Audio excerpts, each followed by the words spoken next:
September 26, 1971.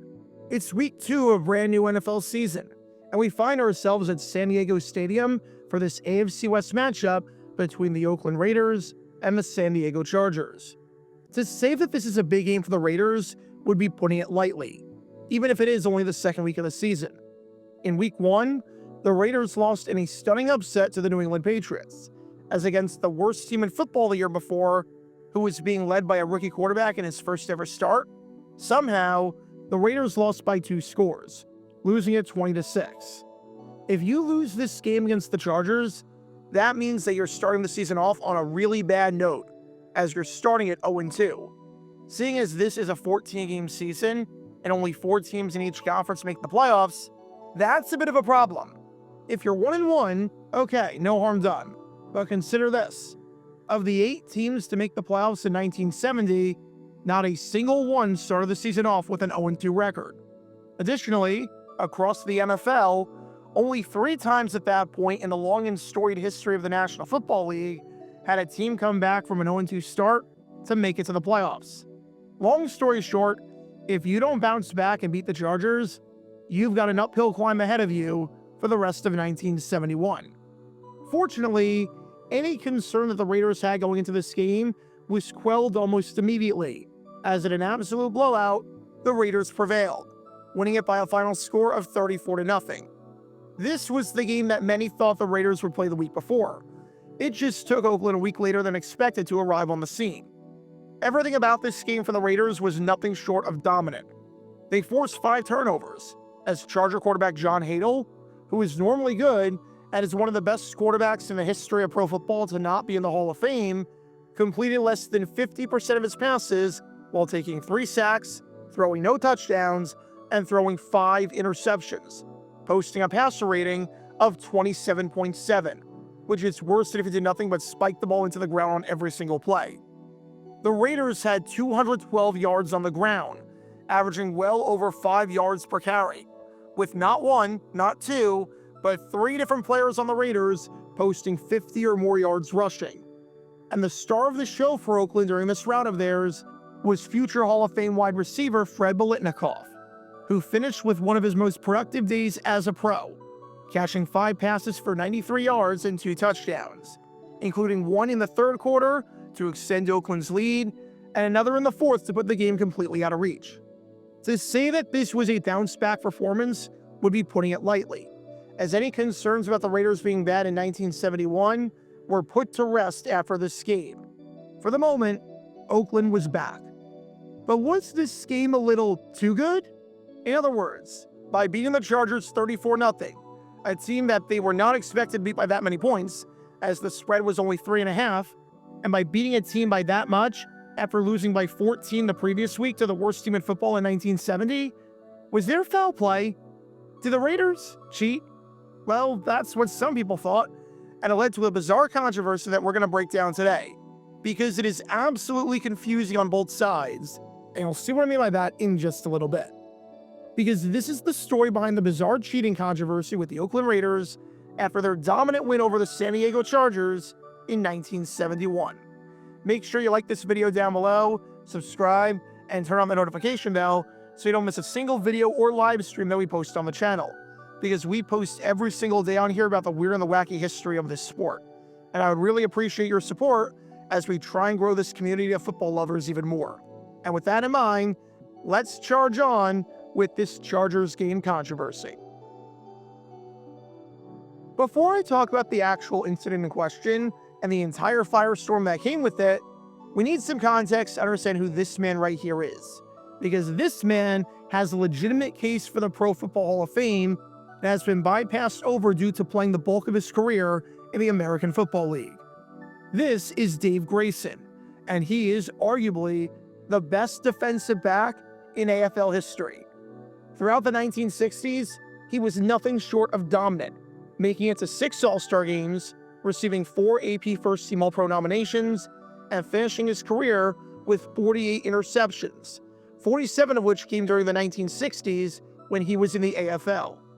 For some perspective on how dominant he was, 9 players in AFL history have 30 or more interceptions, and only 5 had 40 or more picks.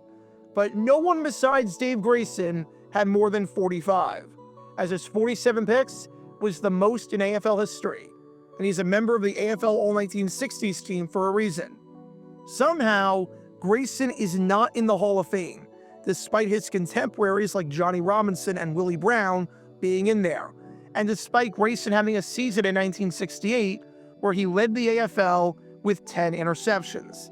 Seriously, it is crazy that Grayson is not in the Hall, and even if he makes it, seeing as he died in 2017, he will not be alive to see his induction, which feels long overdue at this point.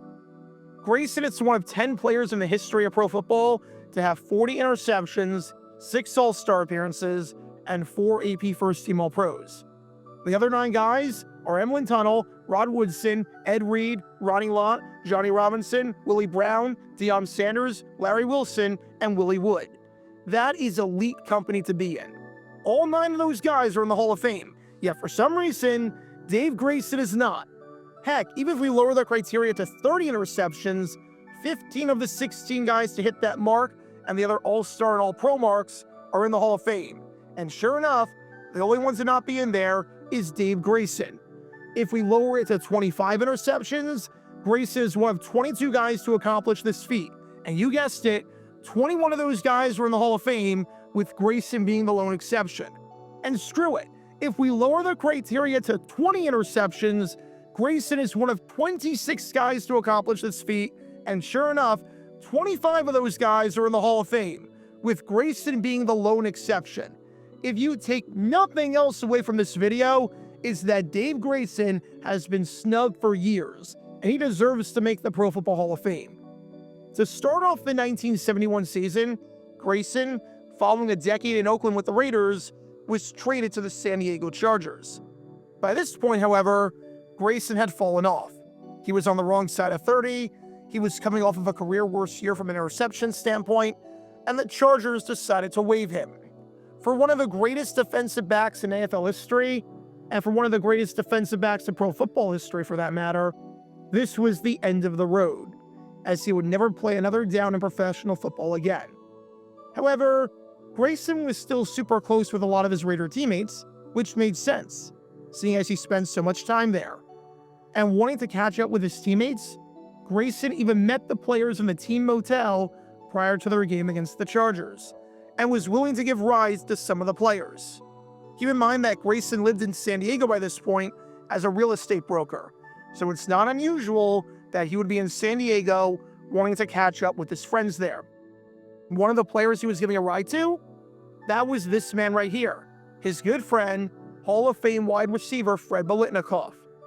Biletnikoff is one of the greatest receivers to ever play the sport, as the Super Bowl 11 MVP, one of just a handful of wideouts to be named the MVP of the big game, and just the second one to do so at the time after Lynn Swann, made it to the Pro Bowl and the All-Star Game 6 times during his career, leading the league in receptions during the 1971 season, and finishing his career with 589 catches for 8,974 yards and 76 touchdowns.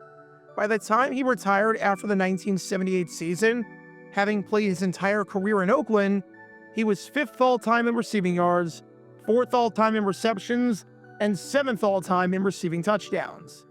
Bottom line, when you're inside the top 10 in each of the 3 major categories for receiving at the time that you retire, you're one of the all-time greats, no doubt about it. And when Biletnikoff and Grayson were in the car together, with Grayson giving Biletnikoff a ride to San Diego Stadium, they talked. It was not a silent car ride, I'll put it that way. And they talked about stuff pertaining to the game, as in everything that the Chargers were going to do. Grayson knew the Chargers, he was just on the team a few weeks ago, and now he was going to help out Biletnikoff. If you're this man right here in Fred Biletnikoff and you want to have success against the Chargers, here's what you do in certain situations. Here's how these cornerbacks play. Here are the coverages that they like to run. Here are the alignments that they play in. In other words, Grayson was giving Biletnikoff some pointers with some serious inside information. As Biletnikoff said after the game, Dave Grayson helped me a lot. Dave showed me a couple of things about how I might beat the Chargers defensive backs on some of our passing patterns. Once we got inside their 30-yard line, Dave told me about a few other moves that cornerback Bob Howard might be making, and you saw that it paid off out there today. In other words, not only did Grayson help Biletnikoff get his confidence back after that Week 1 loss, but Grayson helped Biletnikoff with some strategic advice, which led to him scoring 2 touchdowns and dominating in the route. Naturally, after these comments by Biletnikoff, a lot of people cried foul. This is cheating. This isn't allowed. You're not allowed to reveal that information. And the very next day, such a big deal was made about this that both Grayson and Biletnikoff, as in the man you've been watching this whole time, had to issue statements denying their involvement with this, and that the whole thing was taken out of context. Biletnikoff denied ever even saying that the quote was fake. As he said on the report, "It makes me laugh. If David had told me something, I sure wouldn't have mouthed about it. That writer made me out to be pretty ignorant." But hang on a second there, time out. You literally said after the game that Grayson gave you pointers about what Bob Howard might be doing. This isn't a writer misinterpreting your words or completely missing your point. This was literally your quote. If I say, "I was really happy when I won the lottery last month," and a writer says that I was happy when I won the lottery, I can't then turn around and say, "That writer made me out to be pretty ignorant. That report made me laugh." No way would I have said something about winning the lottery. Like, don't go attacking the media for something that you said directly. If you said, "Dave and I talked before the game," and the reporter said that Dave gave you tips and tried to guess what the conversation was about and assume that certain details were being said, by all means, that's unethical and dangerous reporting, and you can call that out. But you can't call out the fact that Dave Grayson gave you tips when you literally said the specific tips that he gave you. Dave Grayson also denied doing this, saying, "I asked Biletnikoff how he was doing. He said, 'I'm not catching the ball.' I told him, 'Just relax, like always,' when we talked on Sunday. I left home at about 10 minutes to 10 and was home about 10:30, if anyone wants to check. Did that give me time to sit down with him and tell him stuff? I didn't say anything relative on how to beat the Chargers. I'm not that smart. Besides, I wouldn't do it. There was nothing in the way of any San Diego defense or anything like that in the conversation." This feels like trickle-truthing, and the excuse that Grayson gives doesn't even make any sense. If anyone wants to check his driving log, which I don't even know how you do that, even if he was only in the car for 40 minutes, he never denied giving a ride to Biletnikoff, as in the man you've been watching this whole time. That's not enough time to talk about San Diego's defense? All you need is a sentence. A car ride is more than enough time to do that.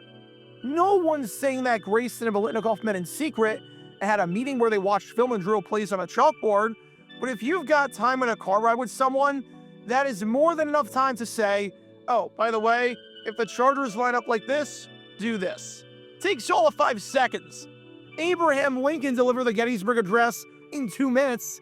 There's nothing that says you can't give a piece of advice to someone in a short amount of time.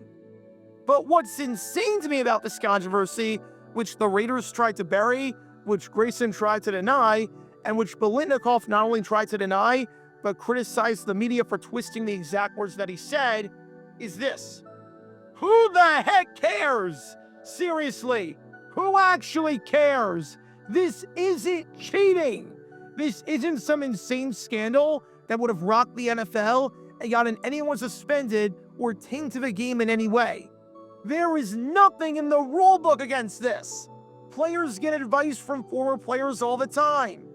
Teams sign players from other teams off of their practice squad specifically to get intel about that team. This isn't tampering. This isn't illegal. Dave Grayson can do whatever the heck he wants. He's a free agent. Fred Biletnikoff has every right to talk to him. There's nothing wrong with this. This feels like the episode of SpongeBob SquarePants where SpongeBob and Patrick go to great lengths to cover up the fact they stole a balloon, even though it's not a crime because it's National Free Balloon Day. There is nothing shady or wrong about this whatsoever. In fact, this is almost a Streisand effect situation, where this would have completely blown over and been a nothing burger, and you're making it something when it doesn't have to be. All you had to do was say, I talked to Dave before the game because he's a good friend of mine, and I wanted to catch up and see how he's been. And that's the end of that. This is forgotten about all these years later. Instead, you do all of this and try to cover up what you think is the NFL equivalent of Watergate when it's not even illegal or wrong to do so, and when a ton of players and teams are absolutely doing the same thing. Just a baffling controversy on the part of this man right here that you've been watching, Fred Biletnikoff and Dave Grayson, that didn't even need to be this way. Because not only was it not illegal, but dare I say it, it was actually kind of customary. And just because you know something doesn't mean you can stop it. I can watch all the film in the world and know exactly what the weaknesses of a guy like Jamar Chase are. But if I line up against Jamar Chase, even despite my knowledge, he's going to beat me on the route every single time. So Biletnikoff still had to do the thing in the first place. This is a nothing burger that he made a giant controversy for no reason whatsoever. Look, Fred Biletnikoff, he was a heck of a wide receiver, and he's one of the best to ever do it for a reason. But I have no idea, honestly got no idea what he was thinking here by, number one, denying that he said what he said, and number two, trying to bury this story when it's not illegal and when no one would have thought twice about it otherwise. Fred Biletnikoff was really trying to make people think that he didn't receive help from Dave Grayson. But make no mistake about it, based on everything that he said, Fred Biletnikoff received help from Dave Grayson.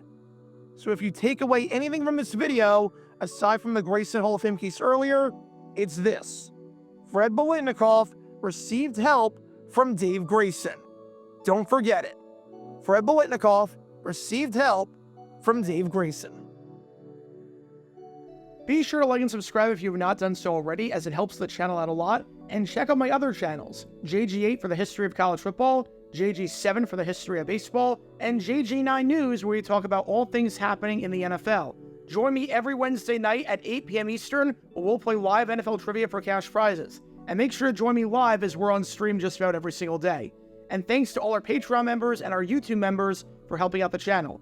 See how you become a member and show your support financially in the description down below.